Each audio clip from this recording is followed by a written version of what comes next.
এই জায়গাটা একটু গুরুত্ব দেন।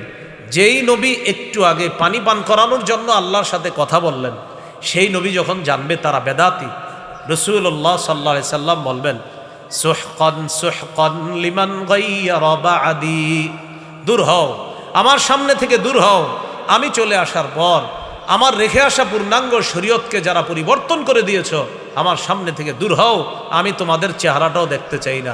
যেই নবী কাউসার পান করাইতে চাইলেন, সেই নবী এখন তার চেহারা দেখতে চায় না। আল্লাহ আমাকে বেদাত থেকে হেফাজত করেন, আমাদেরকে বেদাত থেকে হেফাজত করেন। বিশুদ্ধ আকীদা কি? আকীদায় শিরিক থাকা যাবে না, আকীদায় কুফরি রাখা যাবে না। সহিহ বুখারীর 1237 নম্বর হাদিস, জিবরিল আমিন রাসূল সাল্লাল্লাহু আলাইহি সাল্লামের কাছে আসছে, আসার পর বললেন বাশশির উম্মাতাকা আন্নাহু মান মাতা মিন উম্মাতিকা লা ইউশরিকু বিল্লাহি শাইআ দাখালাল জান্নাহ। নবী আপনি আপনার উম্মতকে সুসংবাদ দেন, আপনার উম্মত যদি শিরিক করা ছাড়া মারা যায় সে জান্নাতে প্রবেশ করবে।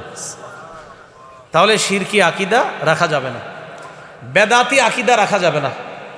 বেদাত কাকে বলে? সহিহ বুখারীর 2697 নম্বর হাদিস, 2697 এই হাদিসের মধ্যে আসছে আম্মাজান আয়েশা সিদ্দিকা রাদিয়াল্লাহু তাআলা আনহার বর্ণনা, তিনি বলেন ক্বালা রাসূলুল্লাহি সাল্লাল্লাহু আলাইহি ওয়াসাল্লাম মান আহদাসা ফি আমরিনা হাযা মা লাইসা ফিহি ফাহুয়া রাদ্দুন। রাসূলুল্লাহ সাল্লাল্লাহু আলাইহি সাল্লাম বলেন, আমাদের এই দ্বীনের মধ্যে, ইসলামী শরীয়তের মধ্যে ইবাদতের নামে কেউ যদি নতুন কিছু আবিষ্কার করে, এটা বেদাত, এটা প্রত্যাখ্যান করা হবে। আমাদের সমাজে যারা বেদাত করে দেখবেন তারা আইসা মসজিদের ইমাম সাহেবকে বলে, হুজুর আপনি যে জুমার নামাজ আজকে বেদাত নিয়ে আলোচনা করছেন, আপনি বলছেন এই কাজটা বেদাত, ওই কাজটা বেদাত, কিন্তু হুজুর এই বেদাত করলে আমার ভালো লাগে। কি বললো? এই বেদাতটা করলে আমার ভালো লাগে, চোখে পানি আসে। তার মানে তার বেদাতের দলিল কি দিয়ে দিল? চোখের পানি দিয়ে দিল। বলল আমি বেদাতি কাজটা করলে আমার চোখে পানি আসে, দিলে একটা আলাদা হিট আসে। এটা ইমাম সাহেবের এসে জানাইতেছে। তো ইমাম সাহেব বুদ্ধি করে বললেন, অনেক মুসল্লিদের নাটক সিনেমা দেখে যারা, এরাও বলে ইমোশনাল হয়ে তাদের চোখে পানি আসে। কি আসে? অনেকে নাটক সিনেমা দেখে তো ইমোশনাল হয়ে তাদেরও চোখে পানি আসে। এখন আপনারা ফতুয়া দিতে পারবেন, বলেন চোখে পানি আসলে কি নাটক সিনেমা হালাল? আরে বলেন সবাই, নাটক সিনেমা দেখা চোখে পানি আসলে কি নাটক সিনেমা হালাল হয়ে যাবে? যেমনিভাবে চোখে পানি আসলেও নাটক সিনেমা হারাম, বেদাতি কাজ করলে চোখে পানি আসলেও বেদাত, এটা হারাম, এটা হালাল হওয়ার কোনো সুযোগ নেই।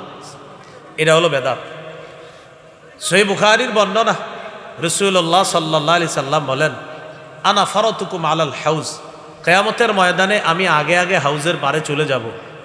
মান মাররা আলাইয়া শারিবা, যে আমার সামনে দিয়ে অতিক্রম করবে সে হাউজে কাউসারের পানি পান করবে।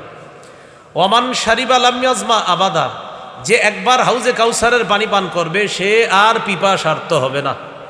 রাসূলুল্লাহ সাল্লাল্লাহু আলাইহি সাল্লাম বলেন সুম্মা লা ইয়ারিদান্না আলাইয়া আকওয়াম আ'রিফুহুম ওয়া ইয়া'রিফুনানি, এরপর আমার সামনে একদল মানুষ আসবে যাদেরকে আমি চিনি, তারাও আমাকে চিনবে।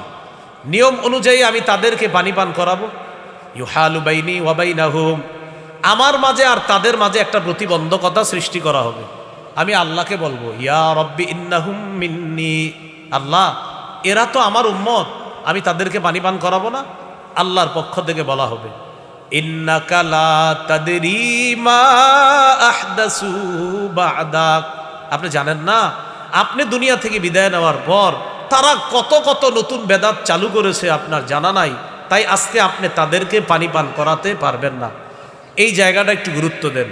যেই নবী একটু আগে পানি পান করানোর জন্য আল্লাহর সাথে কথা বললেন, সেই নবী যখন জানবে তারা বেদাতি, রাসূলুল্লাহ সাল্লাল্লাহু আলাইহি সাল্লাম বলবেন সুহকান সুহকান লিমান গায়্যারা বা'দি, দূর হও আমার সামনে থেকে, দূর হও আমি চলে আসার পর আমার রেখে আসা পূর্ণাঙ্গ শরীয়তকে যারা পরিবর্তন করে দিয়েছ, আমার সামনে থেকে দূর হও, আমি তোমাদের চেহারাটাও দেখতে চাই না। যেই নবী কাউসার পান করাইতে চাইলেন, সেই নবী এখন তার চেহারা দেখতে চায় না। আল্লাহ আমাকে বেদাত থেকে হেফাজত করেন, আমাদেরকে বেদাত থেকে হেফাজত করেন।